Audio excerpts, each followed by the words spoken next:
Well, good evening, everyone. Good evening, everyone. Welcome to our annual Latino Heritage Month celebration. I'm Assemblymember Kalra.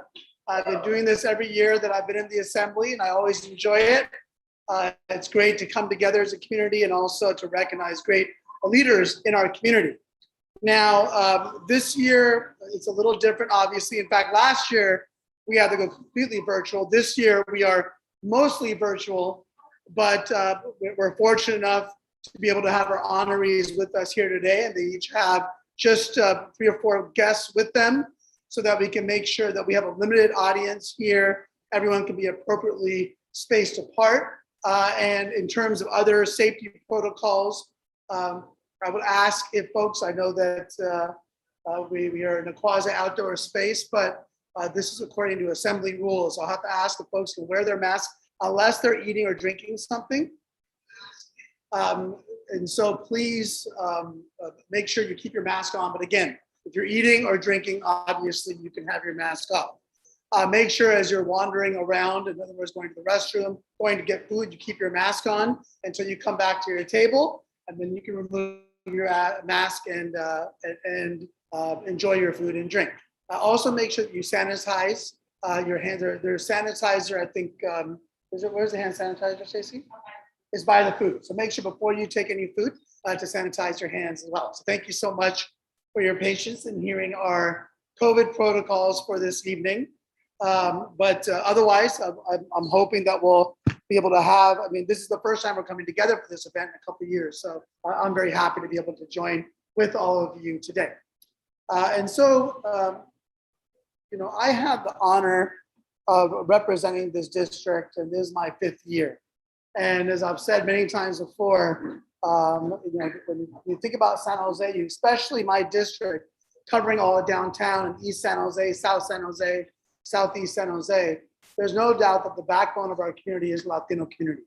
And to have the opportunity to celebrate this month every year as the Assembly member is a great honor. But it's also a great honor to be able to present resolutions to 5 inspiring Latino leaders who have served our community behind the scenes, especially during the pandemic. And as always, I seek out leaders that don't seek recognition, right? You know, those that are just doing the work. They're not doing it because they want credit. They're doing the work because the work needs to be done.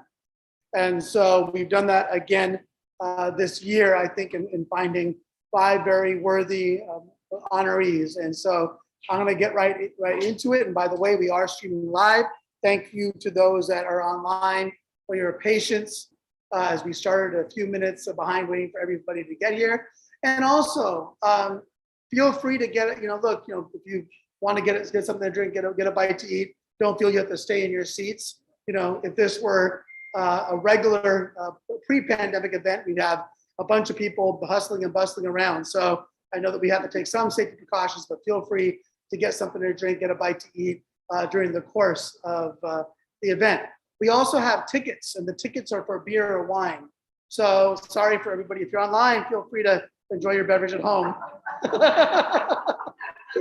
For those of us here, you do have a ticket. I want to thank Mezcal for once again opening up their place to us for this event. By the way, Mezcal is a prior winner of the Leadership in Business Award, because we know how often they contribute and have events here that really bring community together.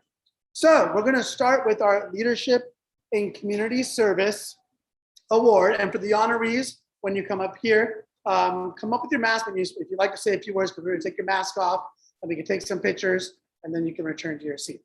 So starting off with our Leadership in Community Service, we have Darlene Tennis, who founded Casa Q, a Hispanic lifestyle company that creates and curates products, events, and travel for people who embrace the Latino culture. And I think that everyone is very much aware that in 2020, she founded the Farm Worker Caravan to support California farm workers working during the pandemic and through heat waves and wildfire smoke. Many of these farm workers deal with long hours with little pay to keep food on the tables of everyone across America, certainly those of us here in California. Darlene has served on the board of directors for Catholic Charities, Silicon Valley Boys and Girls Club, Mercury News Latino Advisory Committee, and San Jose Job Corps. Darlene has also mentored youth for many years at Santa Clara County Juvenile Hall and the Role Model Program. She also was the founder of Bravo Toastmasters, one of only 6 bilingual groups in the nation, and was named Toastmaster of the Year in 1999. Everyone, please welcome Darlene, our leader of community service.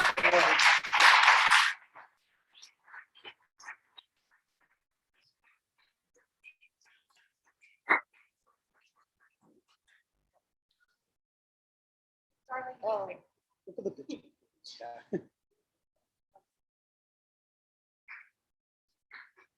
Next one more here. 1, 2, 3. Perfect. So Darlene, you're going to step in front of the camera. You get to talk to the crowd. I have prepared absolutely nothing. Toastmaster of the Year. But I want to thank everybody that has participated. I know many of you have participated in the worker caravans here and contributed to it.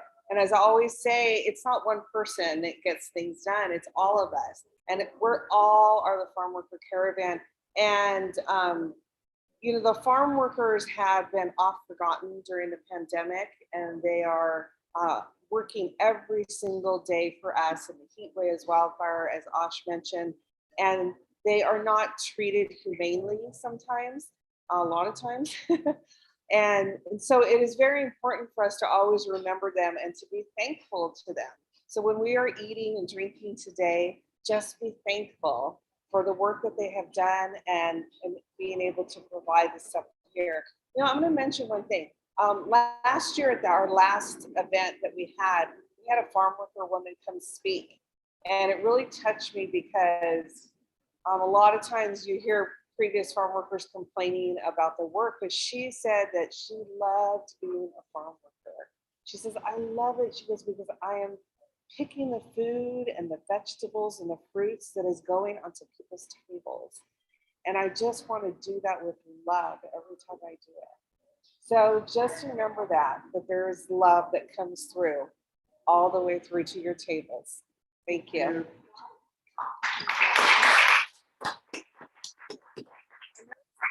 There's a farm worker, the last farm worker caravan for the year is coming up this Saturday. Bishop Oscar Cantu will be leading us, and it is Electric Auto Week, so we have a lot of electric cars coming as well. So if you're able to come. Everybody can come to the morning celebration, even if you can't go to the caravan, which will be at Emma Persh Park at 8 a.m. on Saturday. farmworkercaravan.com. Check it out. Thank you. Are you accepting any donations, any items or anything?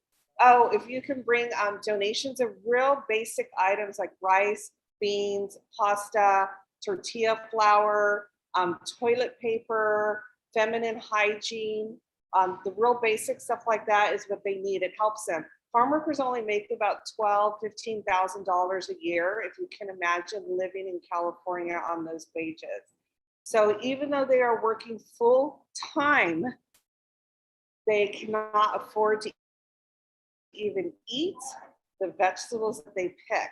So us helping them makes a big difference.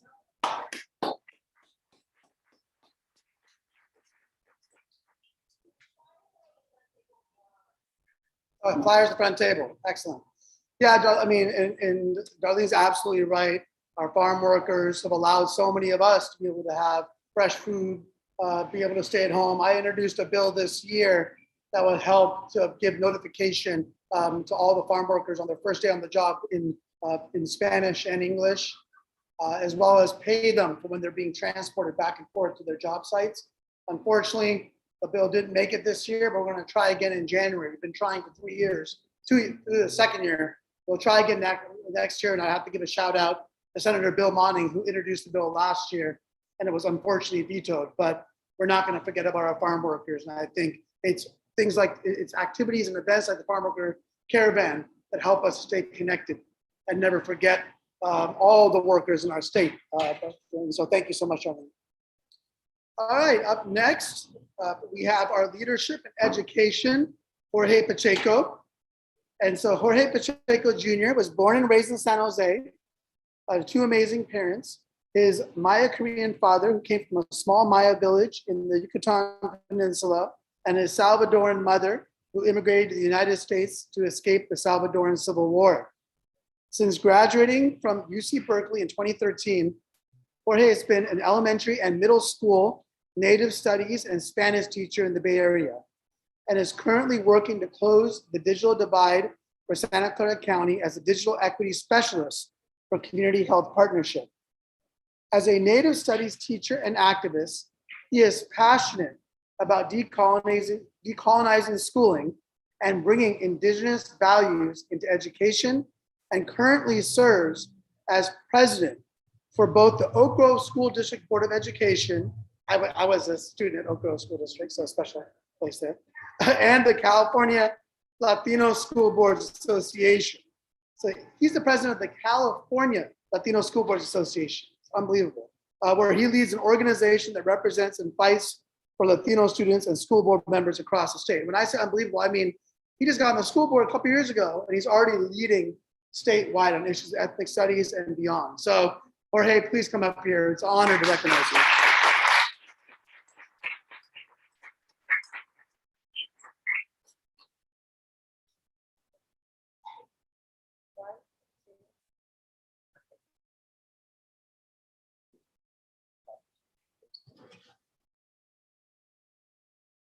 Hi, everybody. So I, like the person before me, I did not prepare a single word, but that's what makes it better. I think that's what makes it a lot more fun. And I can already feel my heart racing. So if I faint, I faint. I just really want to say, I want to start off by just saying thank you to the people that showed up today. People that are really important to me. I mean, starting off with the person who gave birth to me, my mother, and my partner here who's been through thick and thin, and my school board colleagues who to me mean so much, and it means so much that you're here with me. A leader in education doesn't become a leader without sacrifice.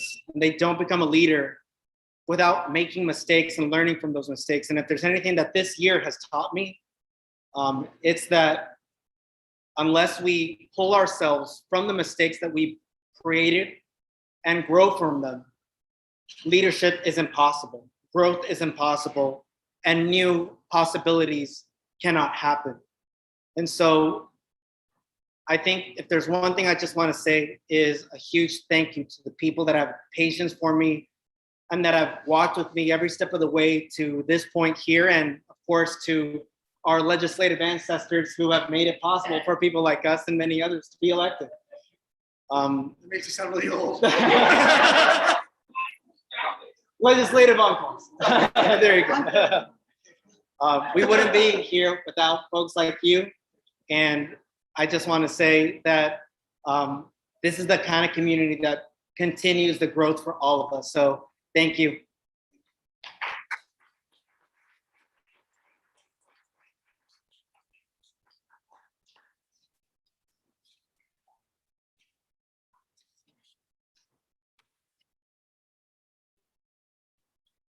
All right, next up, it's my honor. It's my honor to introduce our Leadership and Advocacy Award to Peter Ortiz. So Peter Ortiz represents East Side and downtown San Jose as trustee on the Santa Clara County Board of Education. He has dedicated his time in elected office to champion the needs of our working families and the most vulnerable populations. Since taking office, Peter has been a steadfast advocate for public education and family-owned small businesses. Peter was elected in 2016 to the Mount Pleasant Elementary School Board, where he worked to push for the district to become a sanctuary district that protects our immigrant families. He also collaborated with the city of San Jose to bring the first public library to the Mount Pleasant neighborhood. In his role on the Santa Clara County Board of Education, Peter has convened Latino elected leaders to discuss and propose solutions to challenges facing our student populations.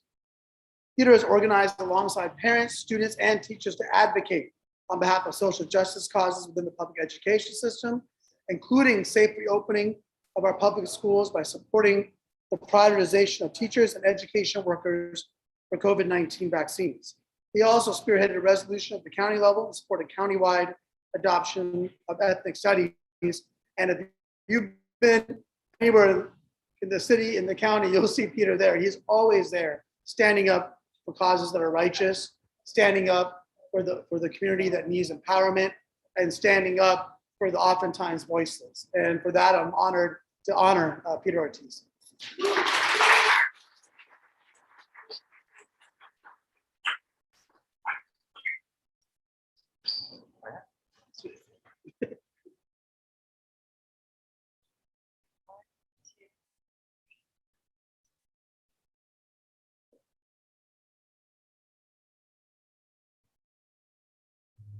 Thank you.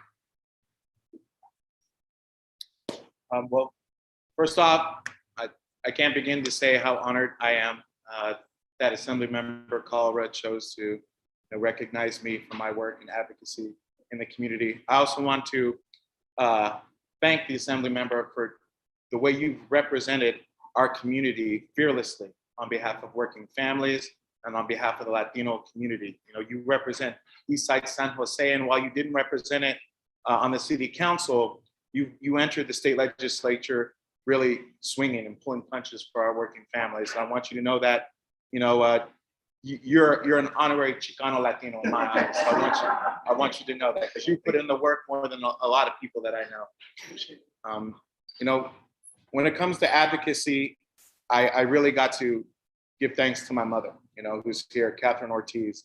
The first time I got started, in advocacy was along her side with her union, protesting with SEIU, UHW, fighting for workers' rights. And that really became a snowball effect, because she was born and raised in Eastside San Jose and raised 3 boys on her own on a single salary.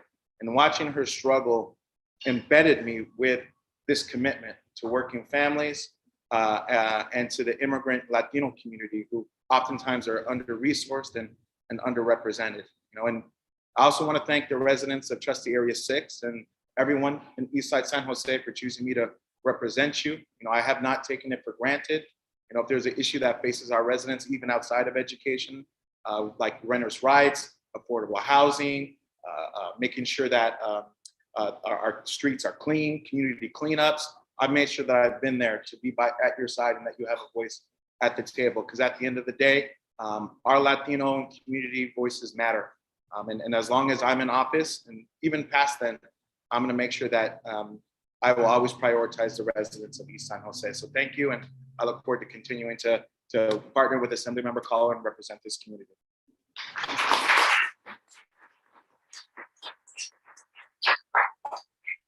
Okay, so I'm gonna use my assembly privilege here and ask that we take a few minutes for a break so folks can get food.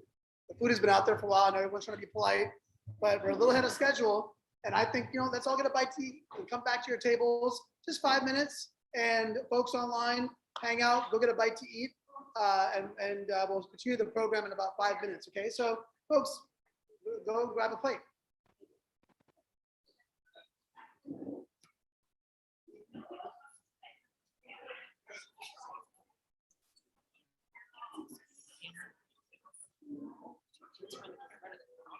Yeah.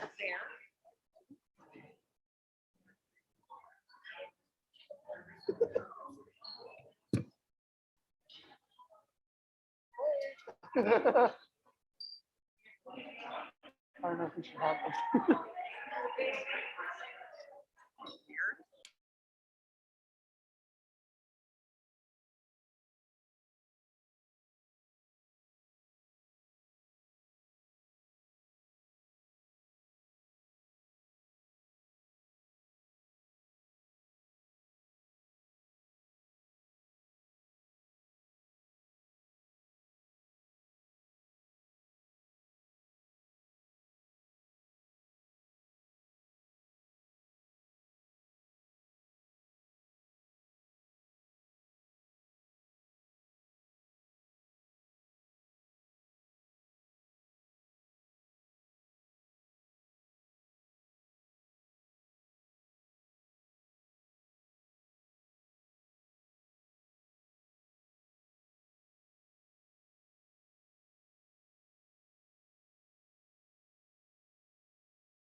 Yeah, so I think as long as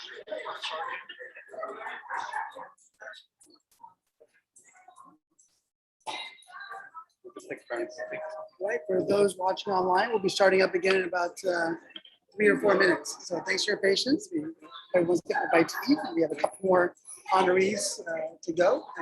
But thank you so much for tuning in.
All right, everyone, we'll be starting up in a moment.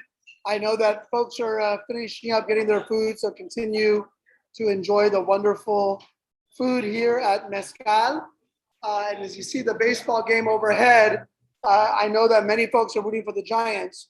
I'm actually very excited because today the food workers, the concession workers of Unite Here Local 2 actually signed a contract, ratified a contract where they're going to get $7 an hour more in hourly pay. They're going to get hazard pay, better health care, and better COVID health parameters at their work site. So I think you can more freely root for the Giants now, knowing that their workers are being taken care of.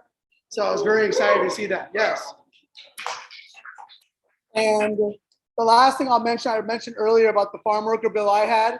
Unfortunately, there was another bill that did not make it through that would have better helped to facilitate farm unions to organize farm workers.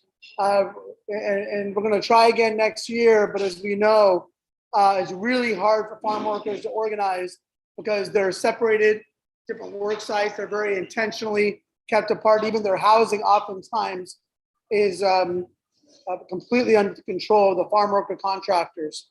And so we're going to keep trying on that. But again, in that same vein of thinking about our farm workers, there's still a lot of work to do to better empower them in our state, let alone other states. California is still far ahead of other states, but we have a lot of work to do here. So with that, well, let's continue with our program. I want to thank those in the live stream for your patience as we took a very brief break for everyone to get food and drink. I hope that you also at home are having a bite to eat and a beverage as well. And with that, I'd like to move on to our next award. And by the way, when we're done with all the awards, I'll ask for all the honorees to come up with their resolutions. We could take a group picture. Next up is our Leadership in Public Service Award, and we're honoring Eastside Grown Fellows. So Veggie Lucian's Eastside Grown program is focused on East San Jose residents interested in advancing economic mobility through food entrepreneurship.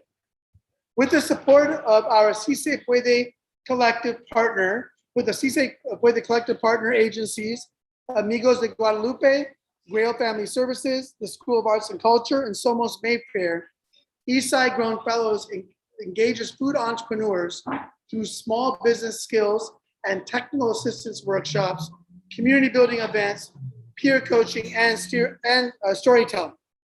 One of the program's key priorities is community engagement. In 2019, Eastside Grown participants completed hundreds of hours of hands-on food service, point of sale, and hospitality training by participating in over 70 community events throughout San Jose. Beginning with the first week of shelter in place in 2020, Veggie Lucian expanded the reach of their Eastside Connect program in response to the COVID-19 pandemic.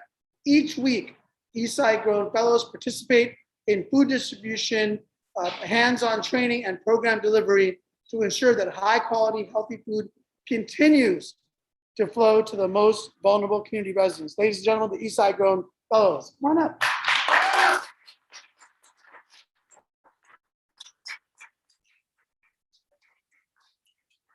A quick photo, and then we can introduce everyone here. Put this right here. Okay.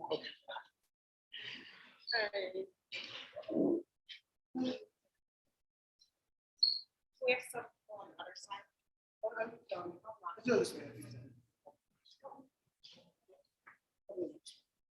You're like the chicken.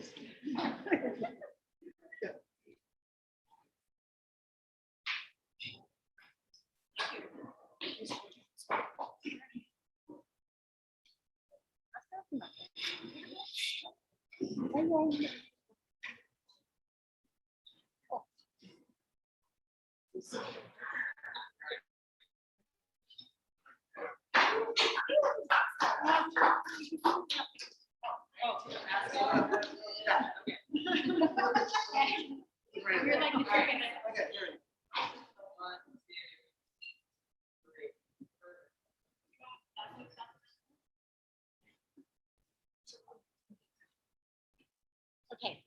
So I'm just going to step in briefly to introduce the 5 Eastside Grand Fellows who are being honored here. Where is our 5th? Maru.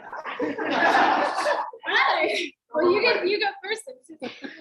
Maru Aceves, Yaudit Lozano, Berta Aguinaga, Teresa Garcia, and Cynthia Colmenares. And Cynthia has a few words she'd like to share.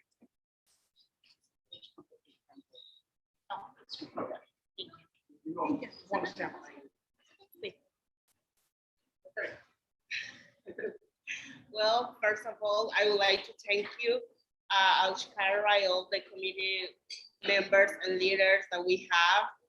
So we as Eastside Girl Fellows, we would like to thank you, everyone, for being here. And we just give what we have. We have love for you. We have food. So, and you said, sometimes you said, food is love. So we give love to our community and to everyone. So thank you so much for this recognition. We usually deeply, deeply proud all of the contributions, and we keep still doing it every single day. Thank you so much.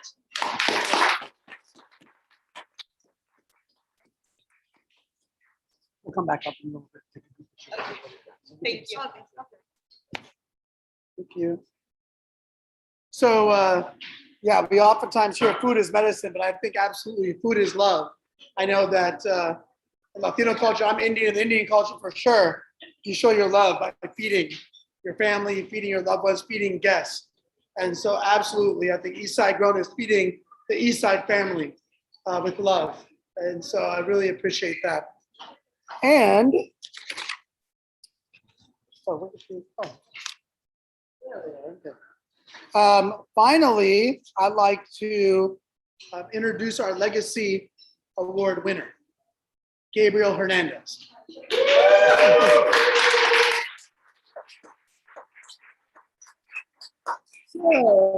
So Gabriel Hernandez has been a community organizer and human rights activist for more than 50 years. In the late 70s and 80s, he worked to support liberation movements in Central America, Africa, and Asia. Locally, he organized with anti-war and sanctuary movements to support refugees and victims from the war-torn countries in Central America. He helped establish the Chicana Moratorium Coalition, a community-based organization that organizes for racial, social, and economic justice for indigenous peoples locally, and is a founding board member of the National Chicana Human Rights Council. Gabriel also mobilized thousands of high school students in schools, including gang members, to demand more funding and resources for education, and helped establish ethnic studies in various school districts throughout the Bay Areas in the 90s.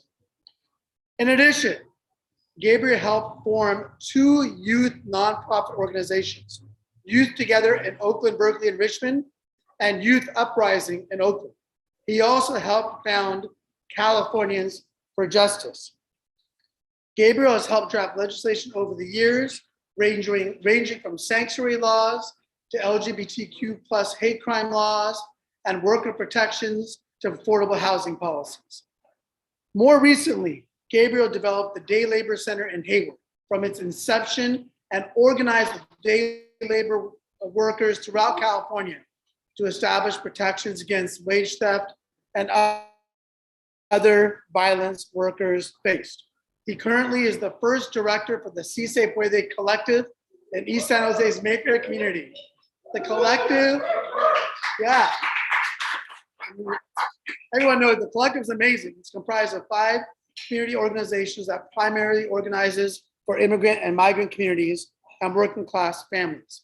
During the pandemic, the collective has served on the front lines, providing vaccination sites, food access, mutual aid, and financial assistance to families most devastated by the pandemic's impact.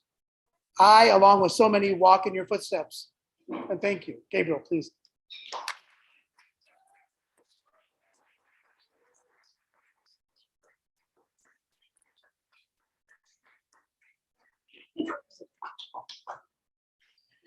I'm a crybaby. Me too. You might both be falling in Right. so yeah, please. I'm ready. This is my mask. Yeah, right. They're gonna have to lower the camera too. So it's kind of cool because, well, first, when they said, "Oh, legacy award," and I was like, no, it's too soon. I'm not finished yet, right? And so I was like, legacy is okay. I got my knees done, so I got my 2 legs, right? But when I listened to you, it's Jorge, right? I brought your families here in the 80s, and so the children of those families are you. The farm workers is it Darlene. I organized the farm workers. We did the strawberry and the cannery workers in Watsonville. I've worked with Dolores for whenever I get in trouble, I always call her up. Hey, I need you to come. She's helped me do a 7-day fast and a 26-day fast. So the farm workers, I've got this list. It's kind of a trip. The workers, the strawberry workers, I picked strawberries on Berryessa. I picked apricots and cherries on White Road. And because I spoke English, I picked grapes on Tully, and then they made me sell the grapes in the booths. So I know the work, right? And then I look at, Victor and the unions and stuff. It's like, I got a couple decades of organizing with the unions. I've done SEIU, the hotel and restaurant workers, local 2. Yeah. So I represented the workers at the Coliseum in Oakland, the airport workers and stuff. So when that happens, that's part of work, right? I guess I work for Vegelution and Si Se Puede now. And it's a trip because I made this list of all the invisible people that I've worked with.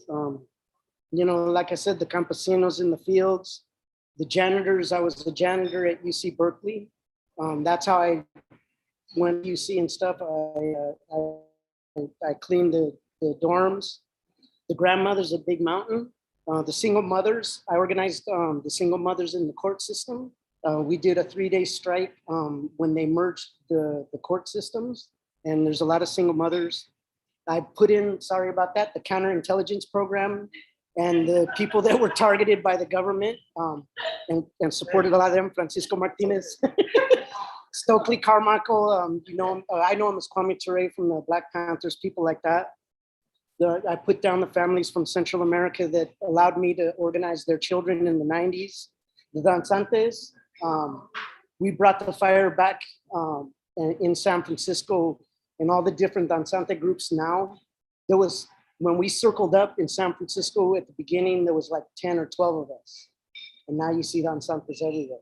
It's kind of scary. The rap groups, Aslan Nation, Aslan Underground, Funky Aztecs, they did a thing with, you guys all know Tupac Shakur. So I organized with the rap groups. They even got me in some book claiming that I influenced their stuff.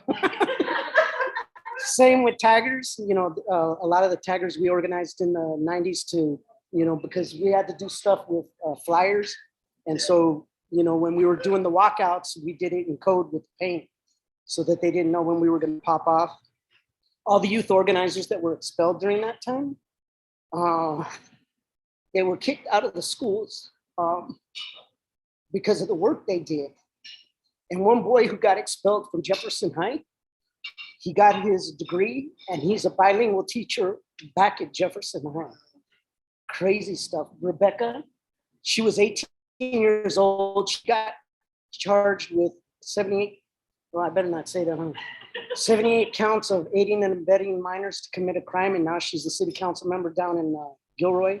Luis Alejo from Monterey. I've got all kinds of politicians that were high school kids at the time and stuff. So I want to thank you all. I'm not done. I still got a lot of legacy to lay out and stuff. My family, they've done a lot of time, and all the people I wish that were here. Olivia, yes, I'm crying, but thank you all for the honor.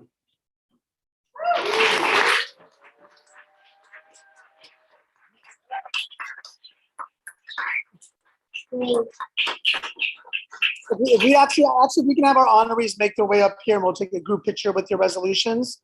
And, Legacy Award doesn't mean you're done at all. But what it does mean, and you actually pointed it out very clearly in your comments, is that you already have a foundation you've created that is following you. And we don't want you to stop, but what we do know is that everyone coming behind you is helping to push you up as well. And that means you can take a break, you can take a rest, whether you will or not. I'm just saying that you've earned it. And so with that, thank you so much, Gabriel. Yeah, come on up, everybody.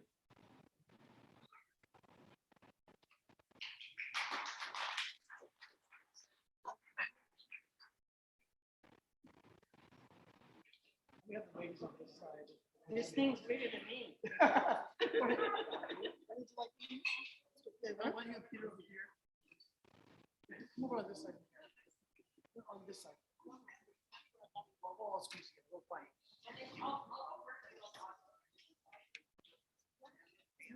Move a little bit. Yeah. A little bit more to go.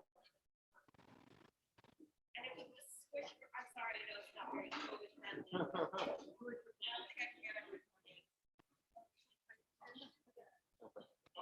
Nobody breathe. Nobody breathe.